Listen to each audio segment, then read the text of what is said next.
नमस्कार प्यारे साथियों, कैसे आप सभी लोग। अगर मैं आपसे पूछूं कि आप स्कूल में डिसिप्लिन मेंटेन कैसे करेंगे तो क्या होगा आंसर, आपका आंसर। यदि मैं आपसे पूछूं कि किसी बच्ची ने आपके ऊपर आरोप लगाया है कि गेम पीरियड के दौरान आपने उसे अपशब्द कहे या उसके साथ कुछ छेड़खानी करी, या फिर यदि मैं आपसे पूछूं कि आपको अपने स्कूल में स्पोर्ट डे कंडक्ट कराना है तो आप कैसे कंडक्ट कराएंगे, या फिर अगर मैं आपसे पूछूं कि आपको मैं एक 48 बच्चों की क्लास देता हूं और इसको इन्हें आपको लॉन्ग जंप सिखाना है, या फिर मैं कहूँ कि आपको इन्हें बास्केटबॉल सिखाना है, तो आप उस क्लास को कैसे मैनेज करोगे, कैसे कंडक्ट करोगे। या फिर मैं आपसे कहूँ कि आप अपना इंट्रोडक्शन कैसे दोगे, क्या उसमें इंक्लूड होना चाहिए, क्या उसमें इंक्लूड नहीं होना चाहिए, और कैसे उसको स्टार्टिंग करनी चाहिए। नमस्कार साथियों, मैं आप सभी का अपने YouTube channel physical education junction पर आपका सभी का हार्दिक स्वागत करता हूं। कैसे आप सभी लोग, उम्मीद है बहुत अच्छे होंगे। तो जो मैंने अभी आपसे क्वेश्चन बताए, आज उन्हीं के ऊपर हम डिस्कस करेंगे। जिन बच्चों को ऐसा लगता है कि उनके लिए उनकी इंटरव्यू की कॉल आएगी और उन्हें संभावनाएं लग रही हैं, तो उन्हें इंटरव्यू की तैयारी करनी चाहिए। ठीक है, ऐसा ना हो कि जैसे कि जो क्वेश्चन मैंने अभी आपसे पूछे हैं, आप वीडियो पॉज करके अपने उन क्वेश्चंस के आपके आंसर देने की कोशिश करें कि आप उनका आंसर कैसे देते हैं। लेकिन एक अच्छा आंसर क्या होना चाहिए मेरे अकॉर्डिंग, क्योंकि मैंने बहुत सारे इंटरव्यूज फेस करे हैं, तो मैं उनका और जो डिफरेंट तरीके के जो क्वेश्चंस मेरे से पूछे गए हैं हमेशा, तो मैं उनको आपके सामने रखने की कोशिश करता हूँ। जैसे कि सबसे पहले अगर हम बात करते हैं अबाउट योर सेल्फ। जब इंट्रोडक्शन होता है तो इंटरव्यूअर्स आपसे पूछते हैं कि आप अपना इंट्रोडक्शन दीजिए, अपना परिचय दीजिए। तो इसमें देखिए क्या क्या सम्मिलित होना चाहिए। आप अगर चाहें तो अपने नाम से स्टार्ट कर सकते हैं कि मेरा नाम, जैसे कि मेरा नाम अरविंद है। ठीक है, आप इस तरीके से इंटरव्यू की शुरुआत कर सकते हैं।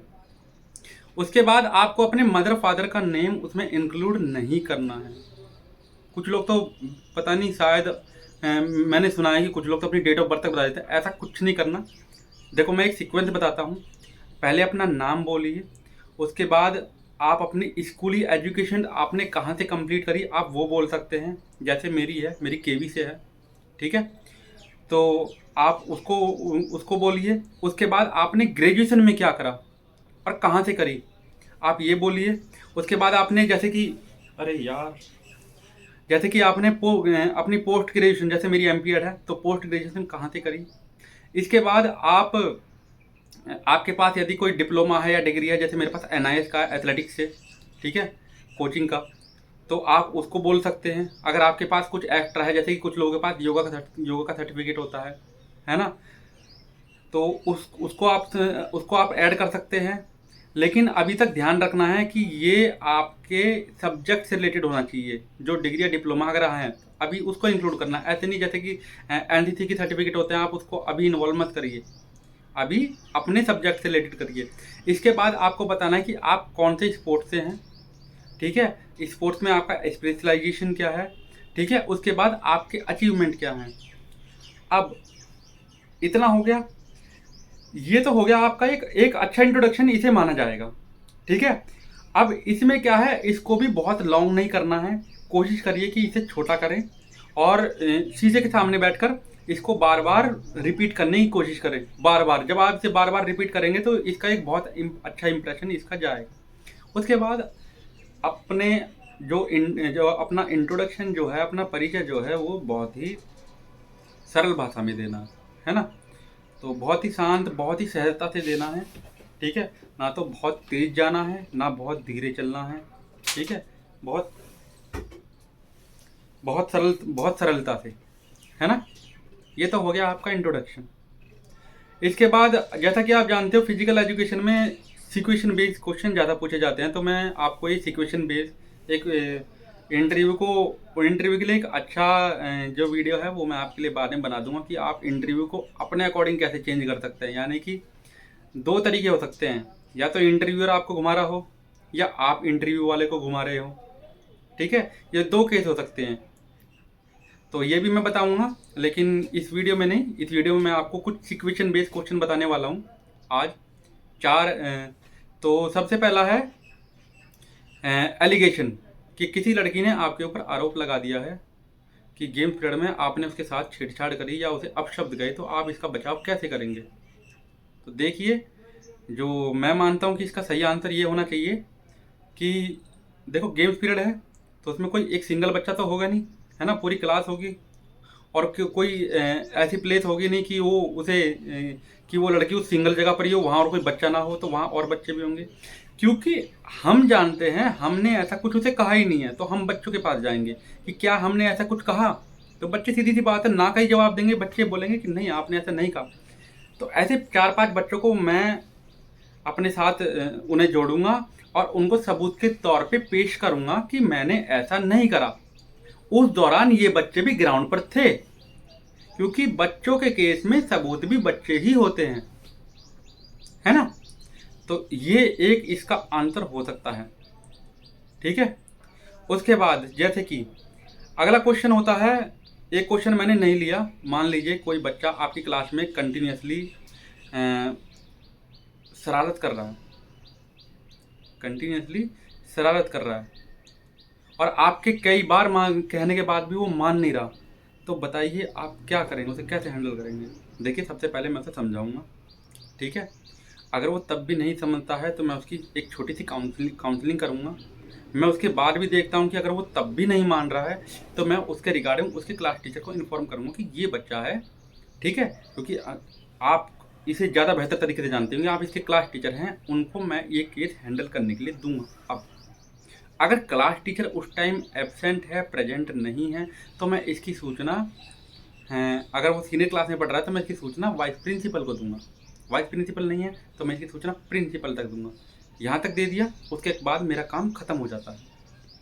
जैसे कि मान लीजिए अगर कोई बच्चा आपके सामने एक क्वेश्चन रख दिया कि कोई बच्चा है वो नशीले पदार्थों का सेवन करता है और आपको पता चल गया, तो आप क्या करोगे।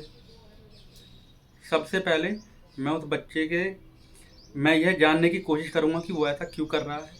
एक बार उसकी छोटी सी जो पारिवारिक पृष्ठभूमि है मैं उसे भी देखने की कोशिश करूंगा कि बैकग्राउंड कैसा है, कि ऐसा तो नहीं है कि बैकग्राउंड में कुछ इस तरह का चल रहा हो।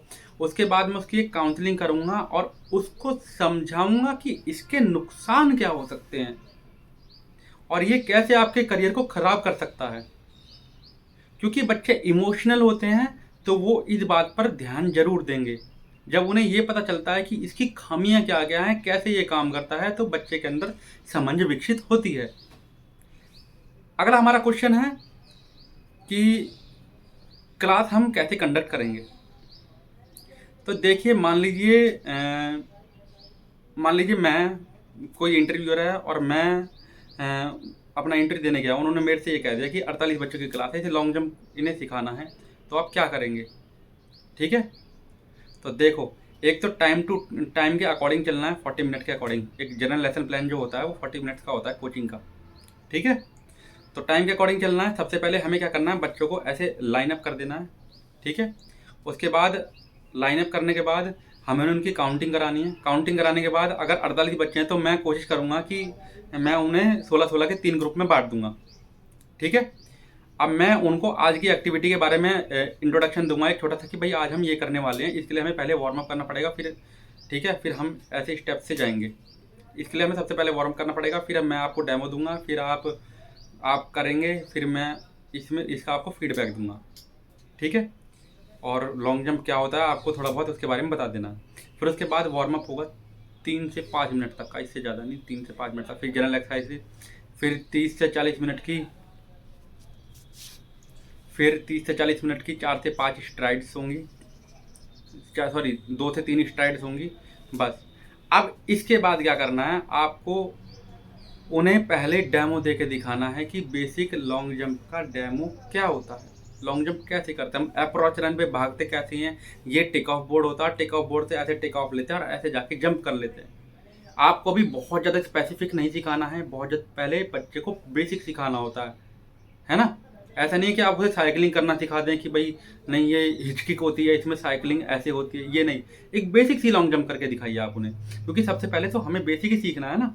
तो बेसिक सी जंप करके दिखाइए कि ऐसे करनी है। आपने डेमो दे दिया, ठीक है।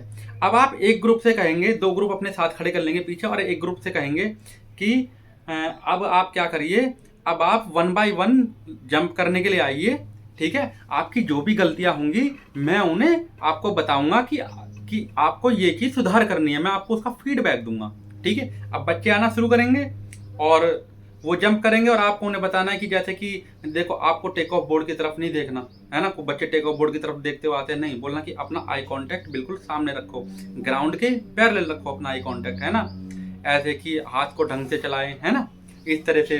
तो काफ़ी सारी ऐसी जो बेसिक्स जो छोटे मोटे फीडबैक होते हैं ना वो आप बहुत बेसिक से दे सकते हैं, मैं बिल्कुल गारंटी से बता सकता हूँ। ठीक है, तो ये फीडबैक दे दिए, हर एक ग्रुप को एक एक बार करा दिया।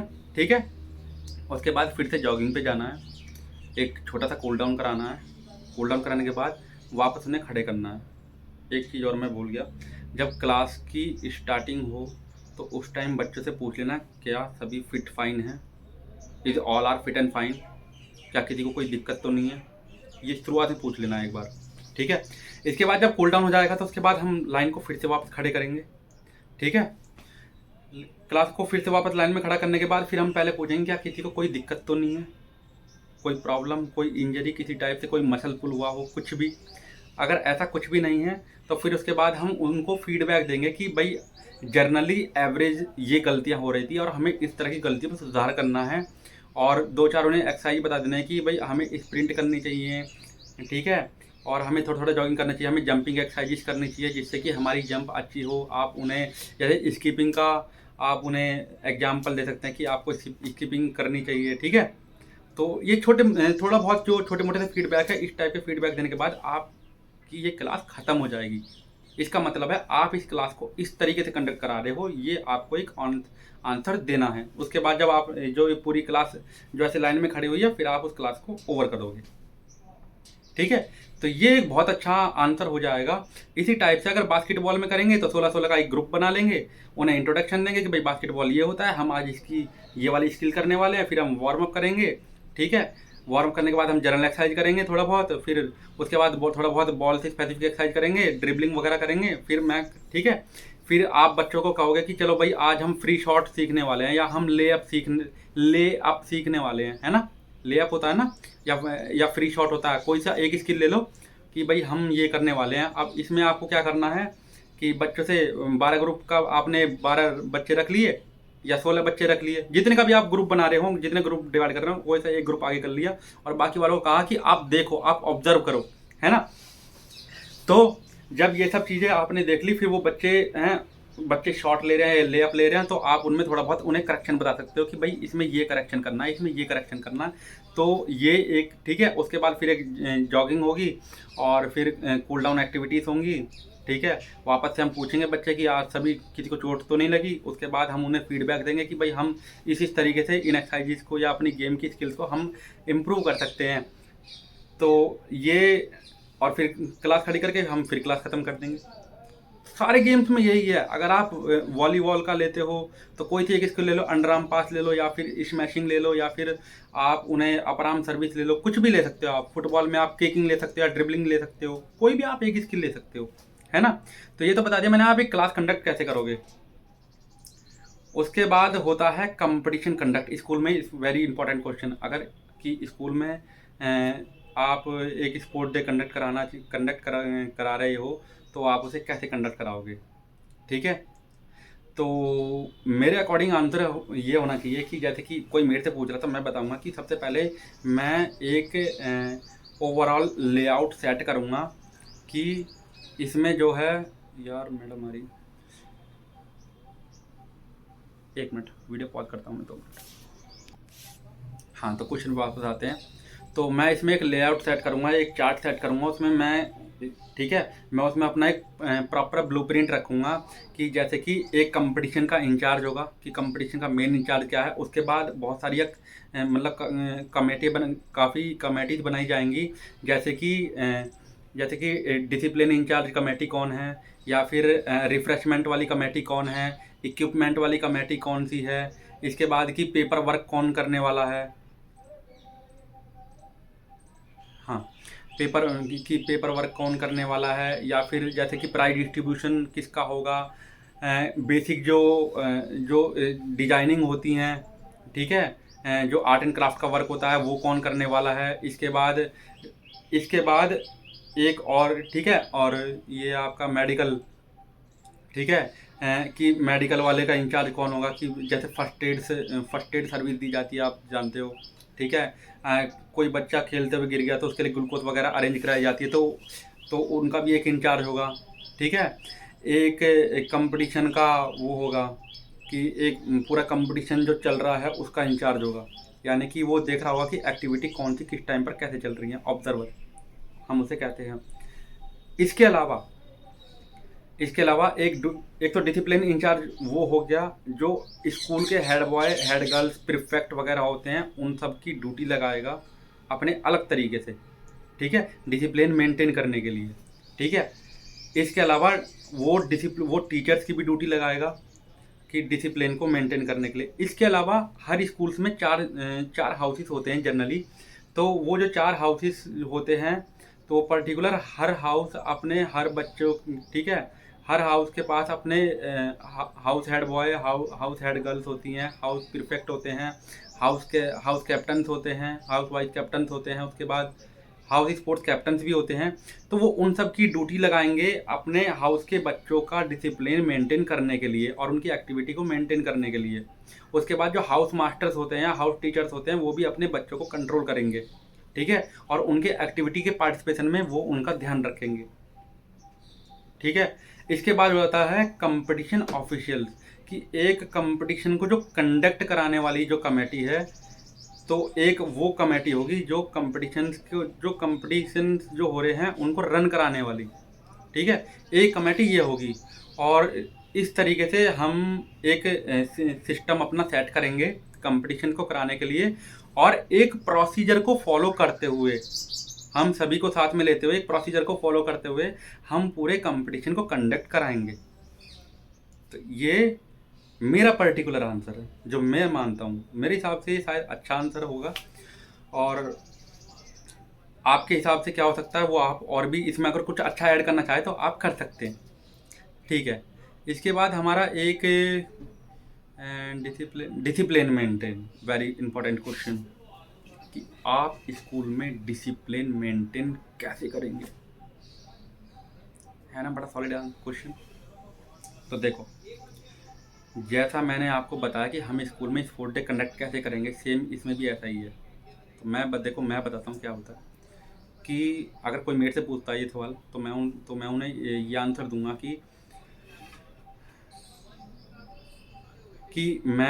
सर, जैसा हम जानते हैं कि स्कूल में हम एक डिसिप्लिन कमेटी का गठन करते हैं, और उस डिसिप्लिन कमेटी में हमारे काफ़ी सारे इंचार्जेस होते हैं, मेंबर्स होते हैं। तो और उसी में जैसे हर साल स्कूल्स में head boy, head girls, school captain, school vice captain, prefect, discipline incharge, vice discipline incharge और स्पोर्ट्स कैप्टन्स, ये सब जो बच्चे होते हैं ये हर साल बनाए जाते हैं। इसी के साथ जो डिफरेंट हाउसेस होते हैं हमारे स्कूल्स में, जनरली 4 हाउस होते हैं, उनमें भी जो बच्चे होते हैं वो इसी कैटेगरी में उन बच्चों को भी बनाया जाता है।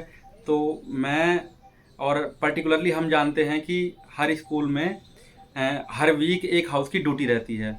तो एक तो स्कूल वाले वो बच्चे हो गए, और एक जो स्कूल ने ओवरऑल अनाउंस करे हैं, और एक बच्चे वो हो गए जिन हाउस वाले जो जो हाउस मास्टर्स ने या हाउस के जो इंचार्जेस हैं उन्होंने वो बच्चे अपॉइंट किए हैं कि ये बच्चे जब हाउस की ड्यूटी देने की बारी आएगी तो ये ड्यूटी देंगे कि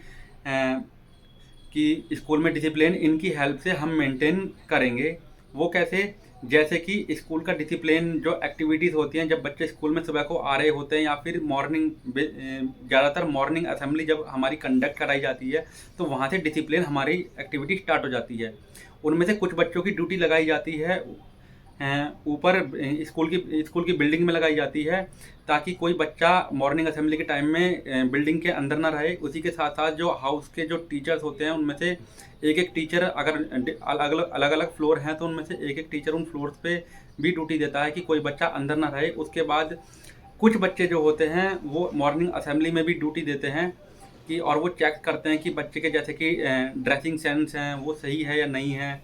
उसके बाद कि कोई बच्चा अननेसेसरी एक्टिविटी तो नहीं कर रहा, तो वो बच्चे उस चीज़ में भी हेल्प करते हैं जब मॉर्निंग असेंबली होती है। उसके साथ मॉर्निंग असेंबली में क्लास टीचर्स भी अवेलेबल रहते हैं, तो उनसे उनकी हेल्प से हम मॉर्निंग असेंबली का डिसिप्लिन मेंटेन करते हैं। इसके बाद जो एक बड़ी जिम्मेदारी होती है वो होती है कि एक तो मॉर्निंग असेंबली की, उसके बाद जो लंच ब्रेक होता है कि लंच ब्रेक में भी हम अलग अलग बच्चों की ड्यूटी लगाते हैं हाउस की, डेली हम चेंज कर लेते हैं कि, और ये ड्यूटी होती है हाउस इंचार्जेस की कि वो अलग अलग दिन अलग अलग बच्चों की ड्यूटी सेट करे कि आज यहाँ पर ये वाले बच्चे खड़े होंगे, वॉशरूम के पास ये बच्चे खड़े होंगे, ताकि स्कूल में लंच के टाइम में डिसिप्लिन को मेंटेन किया जा सके। सर ऐसे ही हम जब स्कूल में आफ्टरनून में जब डिस्पर्सल होता है, बच्चे अपने घर की तरफ जा रहे होते हैं, तो हम वहाँ पर भी हाउस इंचार्जेस और जो डिसिप्लिन इंचार्जेस हैं या फिर जो बच्चे हैं, हमने जो इंचार्जेस बच्चों को बनाए हुए हैं,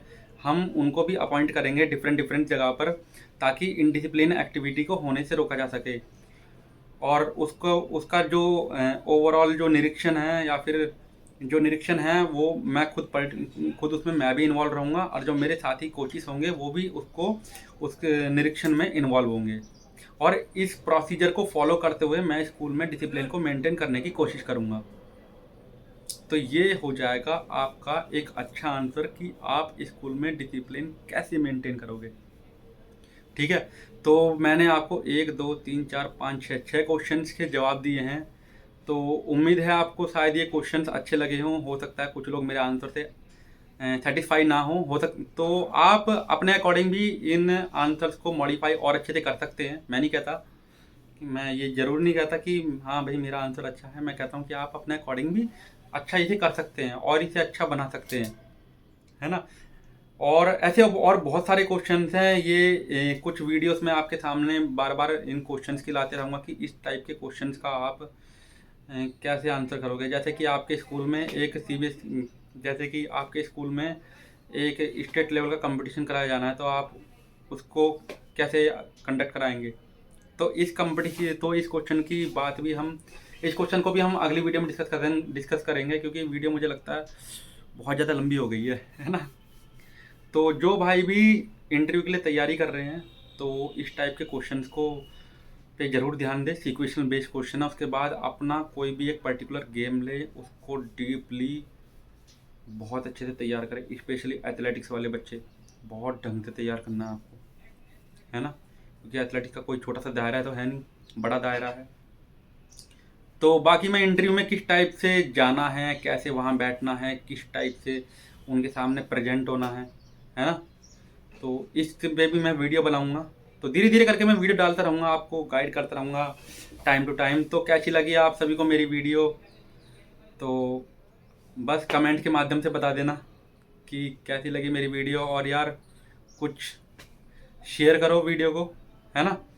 बस इतना है कि अपनी फैमिली थोड़ी सी अच्छी हो, बड़ी हो, है ना। बिल्कुल नया नया आऊँ यूट्यूब पर, तो थोड़ी सी अच्छी होगी, बड़ी होगी फैमिली, तो ज़्यादा अच्छा रहेगा, है ना। ज़्यादा लोग साथ में जुड़ेंगे। मेरा टेलीग्राम चैनल है, स्पेस मत देना, उसमें सिर्फ ये लिख देना फिजिकल एजुकेशन जंक्शन, है ना। तो उसको ज्वाइन कर लेना। मैं वहाँ पर इन्फॉर्मेटिव वीडियोस जो या फिर जो मेरे हैंड रिटन नोट्स हैं वो मैं आपको अवेलेबल वहाँ पर करा दूँगा। तो बने रहिए मेरे साथ। वीडियो के अंत तक देखने के लिए धन्यवाद। आप सभी का दिन शुभ हो। जय हिंद, जय भारत।